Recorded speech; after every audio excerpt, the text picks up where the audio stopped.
अब बात करेंगे पार्ट 2 के बारे में, फॉर्मल चार्ज। देखो, लिविस डॉट स्ट्रक्चर जो था वो अपन को रिप्रेजेंट कर रहा था एक्चुअल शेप ऑफ मॉलिक्यूल्स के, लेकिन पॉलीएटॉमिक केस में जो नेट चार्ज होता है वो होल होगा या किसी पर्टिकुलर एटम के द्वारा नहीं होता है, ये फिजिबल होता है formal charge on each atom.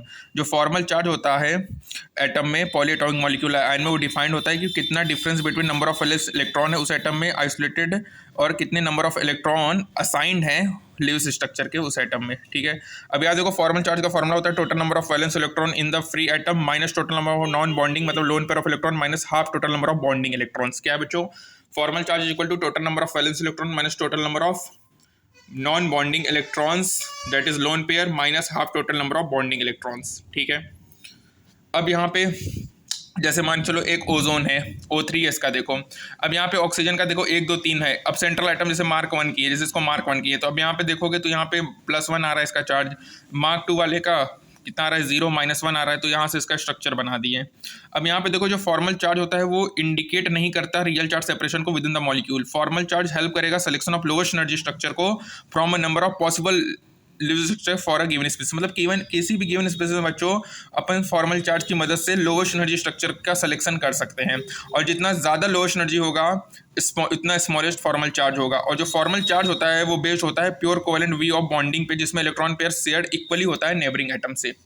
अब बात करेंगे लिमिटेशंस ऑफ ऑक्टेट रूल का। जो ऑक्टेट रूल होता है वो यूनिवर्सल नहीं होता है, ये यूजफुल होता है अपन को structure of most of the organic compound को समझने के लिए, और ये अप्लाई होता है second period element of the periodic table. यहाँ पे 3 एक्सेप्शन है। Incomplete octet of central atom, कुछ कंपाउंड में जो नंबर ऑफ इलेक्ट्रॉन्स होंगे सराउंडेड सेंट्रल एटम वो लेस देन 8 होगा, जिसमें अपन बात करेंगे LiCl BH2 BCl3। यहाँ पे देखेंगे 1 2 3 वैलेंस इलेक्ट्रॉन है, और कुछ और भी कंपाउंड है AlCl3 BF3। Odd electron molecule में क्या होगा? ऑड नंबर ऑफ इलेक्ट्रॉन होंगे, जैसे N2O NO NO2। ठीक है, एक्सपेंडेड ऑक्टेट में क्या होगा बच्चों? थर्ड पीरियड के एलिमेंट होंगे, 3s 3p और 3d ऑर्बिटल भी अवेलेबल होगा बॉन्डिंग के लिए, और यहाँ पे मोर देन 8 वैलेंस इलेक्ट्रॉन होंगे। इसको अपन एक्सपेंडेड ऑक्टेट कहेंगे, और ऑक्टेट रूल ऐसे केसेस में अप्लाई नहीं होता, जैसे PF5 SF6 H2SO4 हो गया, ये सब एक्सपेंडेड ऑक्टेट है, इसमें मोर देन 8 इलेक्ट्रॉन्स प्रेजेंट हैं। जैसे यहाँ पे देखिए PF5 है, इसमें 10 इलेक्ट्रॉन्स हैं, उसी तरह SF6 इसमें 12 इलेक्ट्रॉन्स हैं, और H2SO4 में भी 12 इलेक्ट्रॉन्स हैं। तो ये एक्सपेंडेड ऑक्टेट है। ठीक है, अब बात करेंगे इंटरेस्टिंगली, जो सल्फर होता है ये मेनली कंपाउंड बनाता है, इसमें ऑक्टेट रूल ओबेड होगा, जैसे सल्फर डाइक्लोराइड। एस एटम का ऑक्टेट इलेक्ट्रॉन्स उसके चारों तरफ होंगे। अब ड्रॉबैक्स ऑफ ऑक्टेट थ्योरी की बात करेंगे, तो ऑक्टेट रूल बेस्ड होता है chemical energies of noble gases पे, और ये थ्योरी अपन को शेप ऑफ मॉलिक्यूल्स को एक्सप्लेन नहीं करेगा, और ये अपन को रिलेटिव स्टेबिलिटी ऑफ मॉलिक्यूल्स के बारे में भी नहीं बताता है।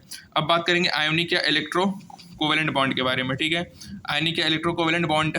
ठीक है, अब यहाँ पे कहता है कि जो ease of formation of positive और नेगेटिव आयंस है वो रिस्पेक्टिव न्यूट्रल एटम से, जो अरेंजमेंट होता है पॉजिटिव नेगेटिव आयंस का सॉलिड में, वो lattice of the crystalline compounds होता है। जो फॉर्मेशन ऑफ पॉजिटिव आयन होगा बच्चों, उसमें रिमूवल इलेक्ट्रॉन होगा न्यूट्रल एटम से, और नेगेटिव आयन में एडिशन ऑफ इलेक्ट्रॉन होगा। यहाँ पे आयोनेशन एंथैल्पी है, यहाँ इलेक्ट्रॉन गेन एंथैल्पी है। ठीक है, अब याद रखना कि जो इलेक्ट्रॉन गेन इन प्रोसेस होता है वो इंडोथर्मिक भी हो सकता है, एक्सोथर्मिक भी, लेकिन जो आयोनाइजेशन होगा वो हमेशा इंडोथर्मिक होगा। ठीक है, तो यहाँ पे बहुत इंपॉर्टेंट बात है कि आयनिक बॉन्ड बनाने के लिए क्या होना चाहिए? बिटवीन एलिमेंट्स लो IP और हाई डेल्टा Hg होना चाहिए। यहाँ पे देखो मेटल मोस्ट आयनिक कंपाउंड में कैटायन डिराइव होता है मेटलिक एलिमेंट से, और एनायन डिराइव्ड होगा नॉन मेटलिक एलिमेंट से। जो अमोनियम आयन होता है वो उसमें 2 नॉन मेटल है, वो एक एक्सेप्शन है। ठीक है, इंपॉर्टेंट बच्चों याद रखना, NH4+ दोनों नॉन मेटलिक एलिमेंट से ही बनता है, जो कि एक एक्सेप्शन है आयनिक कंपाउंड का। मेनली आयनिक कंपाउंड में एक होगा मेटलिक बॉन्ड, एक होगा नॉन मेटलिक बॉन्ड। जो मेटलिक बॉन्ड होगा वो कम्स फ्रॉम कैटायन होगा, non metallic bond comes from anion होगा।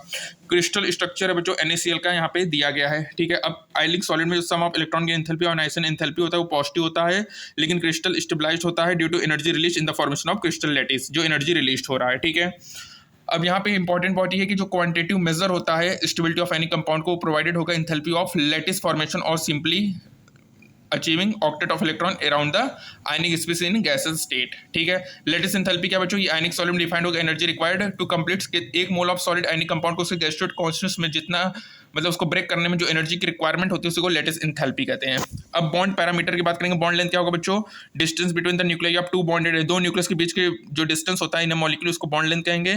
कोवेलेंट बॉन्ड में जो कंट्रीब्यूशन होगा ईच एटम का, उसको covalent radius of that atom कहेंगे। ठीक है, जो वान डेर वाल रेडियस होता है वो over all size of atom को रिप्रेजेंट करेगा, जिसमें वैलेंस सेल भी होंगे, नॉन बॉन्डेड सिचुएशन, और कोवेलेंट और वान डेर वाल का रेडियाई ऑफ क्लोरीन का दिया है। तो यहाँ पे देखना कि जो हमारा वान डेर वाल रेडियस होता है वो 2 टाइम्स होता है और कोवेलेंट का, ये इंपॉर्टेंट पॉइंट है। ठीक है, ये हमारा बॉन्ड पैरामीटर में। और एवरेज बॉन्ड लेंथ जो होता है single double and triple bond का, ये टेबल 4.2 में दिया है। बॉन्ड एंगल क्या होगा, इसको डिग्री में एक्सप्रेस करेंगे। एंगल बिटवीन द ऑर्बिटल्स होगा जिसमें बॉन्डिंग इलेक्ट्रॉन पेयर होंगे अराउंड द सेंट्रल एटम। इसको अपन डिटरमाइन करते हैं स्पेक्ट्रोस्कोपिक मेथड से। और ये अपन को डिस्ट्रीब्यूशन ऑफ ऑर्बिटल्स के बारे में बताएगा around central atom in a molecules complex है। और ये अपन को शेप के बारे में बताएगा जैसे बॉन्ड एंगल ऑफ वाटर दिया है, ठीक है। बॉन्ड एंथैल्पी क्या अमाउंट ऑफ एनर्जी रिक्वायर्ड होगा जब 1 मोल ऑफ बॉन्ड को ब्रेक करेंगे between 2 atoms in a gaseous state. इसकी यूनिट क्या होगा, किलो जूल पर मोल होगा। जितना ज्यादा बॉन्ड डिस्ट्रीब्यूशन एंथैल्पी होगा इतना ज्यादा स्ट्रॉन्गर बॉन्ड होगा। H2O केस में जो एंथैल्पी होता है उसमें 2 हाइड्रोजन ऑक्सीजन बॉन्ड सेम नहीं होता है, ठीक है। अब यहाँ पे देखो जो पॉली एटॉमिक के केस में अपन एवरेज बॉन्ड एंथैल्पी का यूज करते हैं, ठीक है। मतलब जैसे ये है 502 427, तो दोनों को ऐड अपॉन 2 कर दिए। बॉन्ड ऑर्डर क्या होगा, ये अपन को नंबर ऑफ बॉन्ड बताता है 2 एटम्स और मॉलिक्यूल के बीच में। इसमें याद रखना CO में क्या होगा, 3 शेयर्ड इलेक्ट्रॉन पेयर होगा, इसलिए इसका बॉन्ड ऑर्डर 3 है। N2 में भी बॉन्ड ऑर्डर 3 होगा, ठीक है। और आइसोइलेक्ट्रॉनिक मॉलिक्यूल्स जैसे आइडेंटिकल बॉन्ड ऑर्डर जैसे F2 और O2 माइनस का बॉन्ड ऑर्डर 1 है और N2 C और NO प्लस का बॉन्ड ऑर्डर 3 है, ठीक है।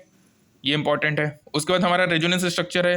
रेजोनेंस स्ट्रक्चर जैसे मान को चलो O3 का ही है, इसका 3 रेजोनेंस कैनोनिकल स्ट्रक्चर बन रहा है, ठीक है, फर्स्ट सेकंड थर्ड, ठीक है। यहाँ पे जो पहला और दूसरा ये हमारा क्या है, कैनोनिकल फॉर्म्स है और ये हमारा रेजो हाइब्रिड है, ठीक है। जो और लीविस कॉन्सेप्ट ऑफ रेजोनेंस के अकॉर्डिंग जब भी कोई single live structure describe molecule accurately नहीं करता, नंबर ऑफ स्ट्रक्चर होता है, similar position of molecule, bonding and non bonding of electron, जो कि टेकन करते हैं अपन कैनोनिकल स्ट्रक्चर फॉर्म में, जो कि मॉलिक्यूल को एक्यूरेटली डिस्क्राइब करता है, ठीक है।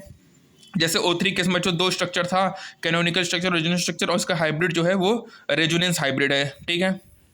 ये दोनों कैनोनिकल स्ट्रक्चर है, ये रेजोनेंस हाइब्रिड है, ये हो गया, ठीक है। अब इन जनरल बात करेंगे, रेजोनेंस स्टेबलाइज करता है मॉलिक्यूल को। Energy of the resonance hybrid, उसकी जो रेजोनेंस हाइब्रिड की एनर्जी होती है बच्चों, वो कैनोनिकल स्ट्रक्चर से कम होता है। और जो रेजोनेंस होता है वो बॉन्ड कैरेक्टरिस्टिक और एज अ होल होता है। जो energy of O3 resonance hybrid है वो लोअर होगा कैनोनिकल फॉर्म से।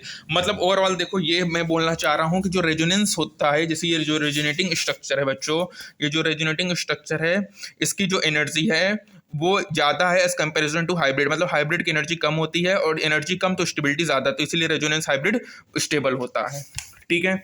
अब बात करेंगे पोलैरिटी ऑफ बॉन्ड के बारे में, ठीक है। पोलैरिटी ऑफ बॉन्ड मतलब डाइपोल मूवमेंट के बारे में, ठीक है।